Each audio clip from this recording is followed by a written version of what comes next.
విద్యార్థుల ఉద్యమానికి ఎట్టకేలకు కేంద్ర మంత్రి ధర్మేంద్ర ప్రధాన్ రాజీనామా చేశారు.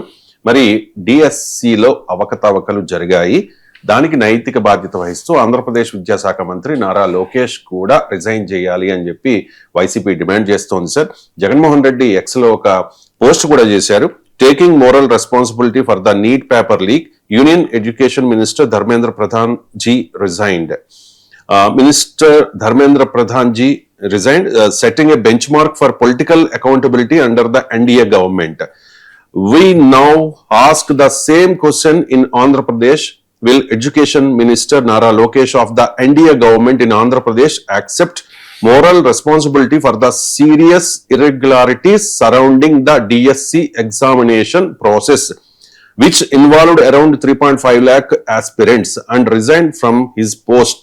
Or will Chief Minister N. Chandrababu Naidu of the NDA government shield his son instead of upholding the very standards of accountability that the NDA claims to believe in అని చెప్పేసి Jagan post చేశారు. సార్, జగన్మోహన్ రెడ్డి కాక్రోచ్ల ఉద్యమం మీద గతంలో ఒక మాట మాట్లాడారు. Sir, Andhra రాష్ట్రంలో మేము కూడా కాక్రోచ్లమే అని చెప్పేసి బయట ప్లే చేయండి. ఇబ్బందులు పెట్టే కార్యక్రమాలు చేస్తే కాక్రోచెస్ లేస్తాయి, గుర్తుపెట్టుకో చంద్రబాబు అని చెప్తా ఉన్నా. ఆంధ్ర రాష్ట్రంలో మేము కూడా కాక్రోచ్ అనుకో. ఇబ్బందులు పెట్టే కార్యక్రమాలు చేస్తే కాక్రోచెస్ లేస్తాయి, గుర్తుపెట్టుకో చంద్రబాబు అని చెప్తా ఉన్నా.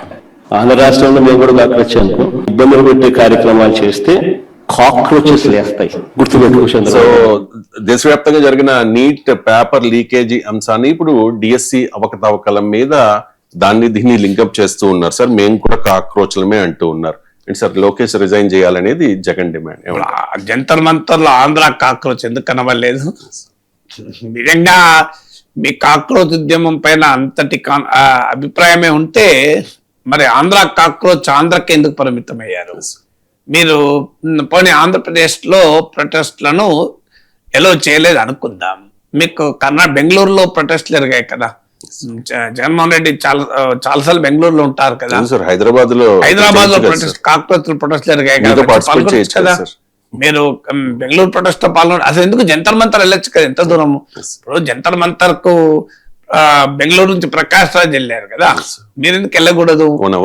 మీరు వెళ్ళి మరి మీకు కాక్రోచ్ ఉద్యమంలో మీరు ఆనెస్ట్ గా పార్టిసిపేట్ చేసి దానికి పూర్తి మద్దతు ఇచ్చి ఇప్పుడు ఆ కాక్రోచ్ ఉద్యమాన్ని అప్రాప్రియేట్ చేసుకోవాలంటే జనం యాక్సెప్ట్ చేస్తారు ఏమో.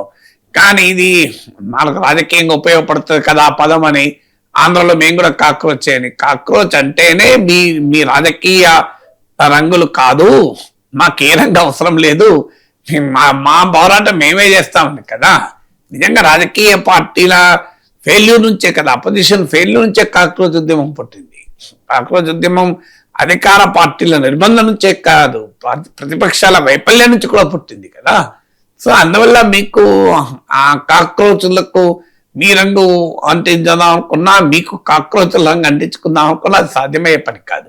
ఇందులో మీరు గమనించండి, ఇది giving certificate to Dharmendra Pradhan, giving certificate to Narendra Modi. మీరు గమనించండి, రాజకీయ జవాబుదారీ తన కొరకు ధర్మేంద్ర ప్రధాన్ రిజైన్ చేశారట. అసలు ధర్మేంద్ర ప్రధాన్ రిజిగ్నేషన్ లెటర్ ఒకసారి జగన్ చదివితే అర్థమవుతుంది. ఎక్కడన్నా అన్నాడా నేను taking political responsibility and taking moral responsibility అన్నాడా? మీరు ఇప్పుడు నైతిక మీరు కావాలంటే ఆ ట్వీట్ చూడండి, అందులో ఉన్నట్లుంది కదా మారల్ రెస్పాన్సిబిలిటీ. చదవండి ఒకసారి ట్వీట్ మళ్ళీ.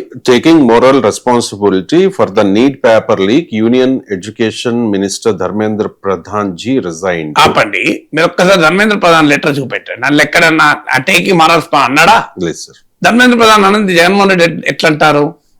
నాకు అర్థం కాని అంశం. ధర్మేంద్ర ప్రధానే అనలేదు ఆ మాట. బీజేపీతో ఇబ్బంది రాకుండా ట్వీట్, అది పక్క పెడతాను. ఫ్యాక్టులు కూడా నువ్వు ఎందుకు బీజేపీతో ఇబ్బంది రాకుండా ట్వీట్ చేయడం ఒక అంశం. ఇందులో ఇంకో అంశం ఏంటంటే ధర్మేంద్ర ప్రధాన్ చెప్పని మీరెట్లా చెప్తున్నారు? Dharmendra Pradhan taking moral responsibility అని ఎక్కడన్నాడు? ఎందుకు రిజైన్ చేస్తున్నా అన్నాడు. 2 కారణాలు చెప్పండి. మీరు కావాలంటే ధర్మేంద్ర ప్రధాన్ ట్వీట్ ఉంటుంది చూడండి. ఏమన్నాడు? ఒకటి, పిల్లలకు పొలిటికల్ అండ్ లీగల్ ఈ గందరగోళంలో ఉండకుండా ఉండేందుకు, ముఖ్యంగా ఈ ఉద్యమాన్ని దేశ వ్యతిరేక శక్తులు ఎక్స్ప్లాయిట్ చేయకుండా ఉంటాను రిజైన్ చేస్తున్నా అన్నాడు. నా గుర్తున్నంత వరకైతే టేకింగ్ మారల్ రెస్పాన్సిబిలిటీ అని ధర్మేంద్ర ప్రధాన్ ఎక్కడా క్లెయిమ్ చేసుకోలే. దేశ భద్రతకు ప్రమాదం ఏర్పడింది కనుక నేను వెళ్ళిపోతున్నా అంటున్నారు. సో పొలిటికల్ అకౌంటబిలిటీ ఎక్కడుంది చెప్పండి? పొలిటికల్ అకౌంటబిలిటీ అనేది మీకు ప్రదర్శిస్తే ఇన్ని రోజులు లేట్ ఎందుకు చేస్తారు? అందువల్ల ఇది బీజేపీకి నొప్పించకుండా చేసేటువంటి ఒక ఎత్తుగడ, అందులో అనుమానం ఏం లేదు. మరి మీకు పూర్తి స్థాయిలో మీరు మద్దతు ఎందుకు ప్రకటించలేరు? పార్లమెంట్ లో ఇవాళ అపోజిషన్ తో ఎందుకు లేదు వైసీపీ అనేది క్వశ్చన్ వస్తుంది. తర్వాత మీకు దానికి దీనికి ఒక తేడా ఉంది. అది మీకు అది కాక్రోచ్ల ఉద్యమానికి వైఎస్ఆర్ కాంగ్రెస్ పార్టీ ఉద్యమానికి ఒక మౌలికమైన తేడా. కాక్రోచ్ల ఉద్యమం ఎన్నికలతోనూ రాజకీయ ఎజెండాలతోనూ ప్రభుత్వాలను గద్దెదించడంతోనూ ఉన్న సంబంధం ఉన్న అంశం కాదు. అదొక ప్రజా సమస్య, పైన ప్రభుత్వ జవాబుదారీతనాన్ని డిమాండ్ చేస్తూ సమస్య. ఇదేమో మీకు ప్యూర్లీ పొలిటికల్ పార్టీ నుంచి వస్తే ఒక పొలిటికల్ డిమాండ్. సో రెండింటిని లింక్ చేయడం అనేది ఏ రకంగా కరెక్ట్ అవుతుంది? తర్వాత మీకు డిఎస్సిలో కూడా ప్రధానంగా స్పోర్ట్స్ కోటా పైన ఆవేదన జరిగింది. మొత్తం డిఎస్సి రద్దు చేయమన్నది వైసీపీ డిమాండ్ కూడా కాదు. ఇవాళ నేను వాళ్ళ ప్రతినిధుల మాటలు చూశాను. డిఎస్సి మొత్తాన్ని రద్దు చేయని కాదు, డిఎస్సి సెలెక్ట్ అయిన వాళ్ళ పైన మాకేం వ్యతిరేకం కాదు, కానీ కొన్ని అవకతవకలు జరిగాయి అంటున్నారు. అదేమో మొత్తం పేపర్ లీక్ అయిపోయి కంప్లీట్ గా ఎగ్జామే రద్దయింది. అందువల్ల నేచర్ ఆఫ్ ది టెస్ట్ కు తేడా ఉంది. మీరు కాక్రోచ్ ఉద్యమం సక్సెస్ అయింది, అది అక్కడ ఎన్డీఏ ఇక్కడ ఎన్డీఏ గనక దాన్ని పొలిటికల్ గా ఉపయోగించుకోవాలనుకునే ప్రయత్నం తప్ప దానికి మీరే ఎట్లా కాక్రోచ్లు అవుతారు? కాక్రోచ్లే జగన్మోహన్ రెడ్డి కదా. జగన్మోహన్ రెడ్డి ముఖ్యమంత్రి ఉన్నా కాక్రోచ్లు ఉంటాయి కదా.